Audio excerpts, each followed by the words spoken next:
Hello and welcome to the Kim Iverson Show. Thank you guys so much for being here tonight.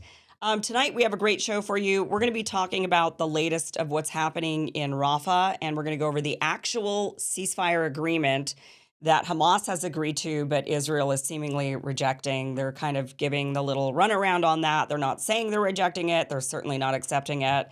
But Al Jazeera was able to get a copy of the actual text of the agreement. So we're going to go over it ourselves and see if it's acceptable or not. Also, there have been reports that the Biden administration has been withholding weapons to Israel because they're not in agreement with their plans in Rafah. But during a speech today at the Holocaust Remembrance Ceremony, Biden reiterated his support, his absolute, complete, utter dedication to Israel. And not only just to Israel, but to Israel as a Jewish nation. So squashing any idea of ending the apartheid style system that they have going on right now and making it a one state solution or anything like that. He's certainly saying no, he's committed to it being a Jewish nation, very specifically. He also went after the college protesters. He also said he made the wild claim that that Hamas has an ancient desire to eradicate Jewish people, even though Hamas hasn't been around for very long. But we're going to go over a bit of his speech for you today. We're going to play a bit of it and go over what the president of the United States has to say about the ongoing onslaught of the Palestinian people. We're also going to be joined later on in the show by a well-known economist and Bitcoin guy. I don't know what the right term is for a Bitcoin guy, but he's heavily into Bitcoin. Safieddine Ammous. He wrote the book, The Bitcoin Standard, the decentralized alternative to central banking. He also wrote The Fiat Standard, the debt slavery alternative to human civilization.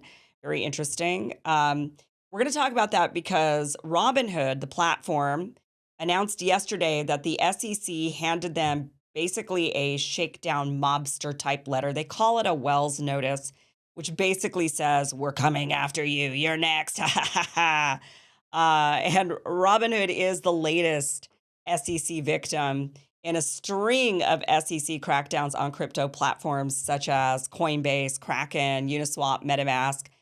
So we're going to talk tonight about what are they so afraid of. Also, Safieddine is a Palestinian living in Jordan. So we're going to get his take on the assault on Palestine. He's eager to talk about that as well with us, so we will get into that also. But first, Chris Pavlovski, the CEO of Rumble, announced today that Russia has banned Rumble. That's right, Russia has banned Rumble. Let's take a look at his tweet. Russia has officially blocked Rumble because we refuse to comply with their censorship demands. Ironically, YouTube is still operating in Russia, and everyone needs to ask what Russian demands Google and YouTube are complying with. Good question. Interesting. He's not giving us any more details at the moment as to what the demands were that Russia had on Rumble that Rumble refused to adhere to. What's interesting about this in particular is that Rumble was one of the only, if not the only platform that was still actually hosting RT and other Russian outlets that were banned in the United States after the Russian invasion in Ukraine. So Rumble was viewed and demonized by the West as, well, that's interesting. I just had kind of a thought, but we'll get into that here in a second. But Rumble was demonized for continuing to host Russian media. And now, apparently, according to Chris, there is something that Russia demanded that Rumble was not willing to comply with. And so they've now blocked Rumble because of that. Interesting thought, though, total conspiracy theory, just popping into my head. I doubt there's anything to this, but it's maybe possible that this, what if Rumble is being... There's obviously a lot of pressure on Rumble, tons and tons of pressure on Rumble to censor creators. They have not caved to this. They've been banned now in France. They voluntarily blocked services in Brazil after Brazil made some demands about removing certain creators from their platform that Rumble refused to do. So rather than comply with the court order from Brazil, Rumble decided instead to just bow out of the Brazilian market. France actually banned Rumble after Rumble refused to once again ban certain creators from the platform. So at least let me just double check that. I'm pretty sure that is exactly what the issue was. France, after the refusal to comply with the country's demand for the removal of Russian state media accounts. So France wanted the Russian state media stuff to be taken off. Rumble didn't do it, and they were banned in France. And now Rumble is being banned in Russia for something else unclear. I just had a wild thought. What if there is a lot of pressure on Rumble, and Rumble, because we're not getting the details as to what Russia asked for, it does seem kind of odd. Is it possible that Rumble is placating the West? Would Rumble do such a thing? It's a big company. A lot of money has been invested in the company. Maybe they would have placated the West by removing themselves from Russia, possibly, which in effect would then maybe certain Russian creators would automatically be taken off the platform. Maybe if Russia's blocking Rumble, then Russia might block those Russian channels and Russian creators from being on Rumble. That's possible.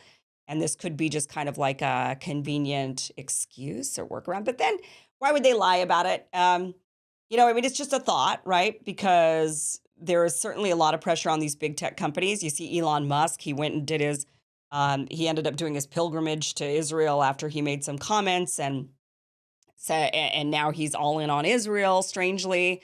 And, look, money talks, and money makes people do a lot of crazy things, especially if there's a lot of money on the line. And it's not just their money, it's investor money. There's other people's money involved. So you're not just gambling. It's one thing if it's just your own money and you have a principle and you stand with it with your own cash. But if it's somebody else's money, it's harder to do. And I think that's or if you're going to lose billions of dollars, that's also very difficult to do. So people do things, they compromise. I'm not saying that's what's happening here. I'm just saying it's a possibility that Rumble maybe there's more to this story, and maybe it wasn't Russia blocking Rumble, but it was Rumble maybe caving to Western pressure. Let's hope not. In order to not have certain sanctions or to be gone after, like the TikTok ban, right? So that could be something that Rumble's worried about. Hey, that's a possibility. I mean, anything's possible. So, but until we get more details, we don't know anything, and it's all speculative. But here's the thing about Rumble because the big question then is Rumble going to become the next TikTok? Maybe. Rumble is a Canadian company.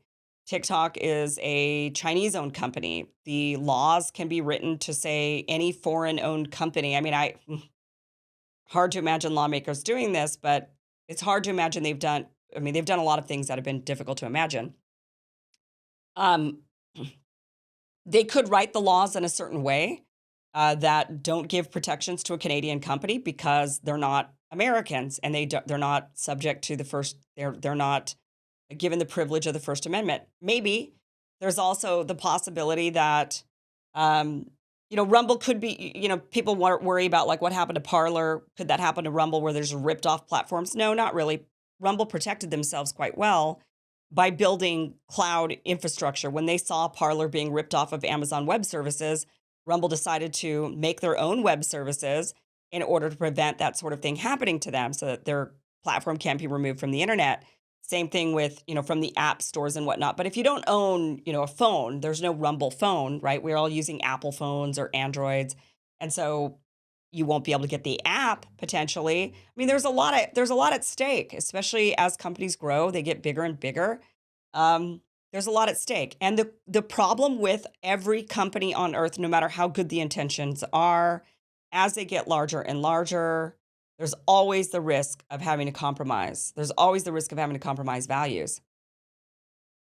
And that's happened time and time again. And we've seen this with politicians that we've fallen in love with. And then they get bigger and bigger and they start compromising their values. They start selling out.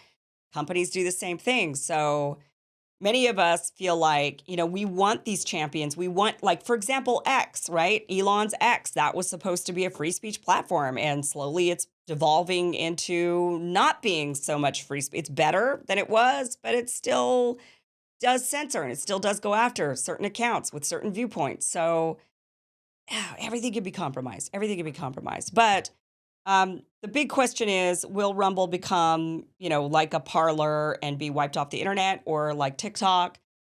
Not as likely. Rumble has a lot more protection around them, but and Rumble has been very smart about it. It's always a possibility, guys. Anything's always a possibility.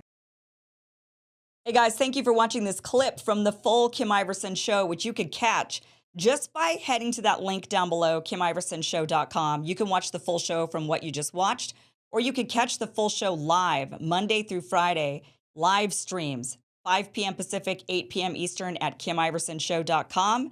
See you then. Be sure to like, share, and subscribe.